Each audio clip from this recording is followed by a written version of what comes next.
இது தூண்டிவிட்டதே திமுக காரங்க தான். திருப்பரங்குன்றம்ங்கிறது அறுபடை வீடுகளில் முருகர் வீடில் ஒன்று. அது சரித்திர முக்கியத்துவம் வாய்ந்தது.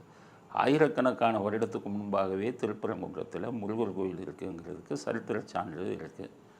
சிக்கந்தர் மலை அப்படிங்கிறது அதுக்கு பின்னாடி வந்தது பாண்டிய நெடுஞ்செழியன் டைமில் சுதந்திரத்துக்கு கொஞ்சம் வருடங்களுக்கு முன்பாக பாண்டிய மன்னன் அங்கே ஆண்டுகிட்டு இருக்கும்போது சுல்தான் மன்னர்கள் இங்கே வரும்போது அந்த சுல்தான் மன்னர்களின் பிரதிநிதியாக வந்தவர் தான் சிக்கந்தர். அதனால் அவரை பாண்டிய நெடுஞ்செழியனின் ஆட்கள் கொள்கிறாங்க, மலை உச்சியில் கொள்கிறாங்க, அங்கேயே சமாதி வச்சிடுறாங்க.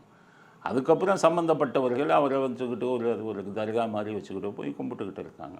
இதுதான் சிக்கந்தர் மலைங்கிறது இப்போ பல பேருக்கு தெரியாது. அதை உங்கள் கூட்டணி கட்சியை தூண்டிவிட்டு இந்த நவாஸ் கனிங்கிற ஒரு ராமநாதபுரம் எம்பியை அவரை நீங்கள் போதை மருந்து இதிலேயே நான் சொல்கிறேன், உங்களுக்கு ஜாஃபர் சாதிக்கும் அவருக்கும் தொடர்பு இருக்காங்கிறத ஒழுங்காக விசாரிக்கணும் அமலாக்கத்துறை.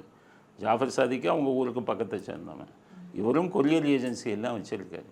அதனால் அதை முதல்ல ஒழுங்காக விசாரிங்க. இவர் தான் சமூக நல்லிணக்கத்தை கெடுக்கிறாரு. இவருக்கு என்ன வேலை திருப்பரங்குன்றத்தில்? ராமநாதபுரம் எம்பிக்கு திருப்பரங்குன்றத்தில் என்ன வேலை? ராமநாதபுரத்தில் குடி தண்ணிக்கே கஷ்டப்பட்டுக்கிட்டு இருக்காங்க பல பேர்.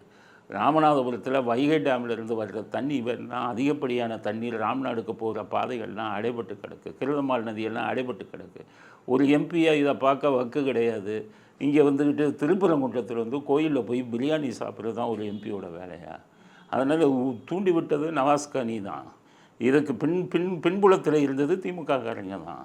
அது நீங்கள் தூண்டி விட்டுட்டு அதற்கு பிறகு இவங்க அதுக்கு எதிர்ப்பு தெரிவித்தா இவங்க தான் தப்பு பண்ணுறாங்கன்னு சொன்னால் எப்படி ஏற்றுக்கொள்ள முடியும்?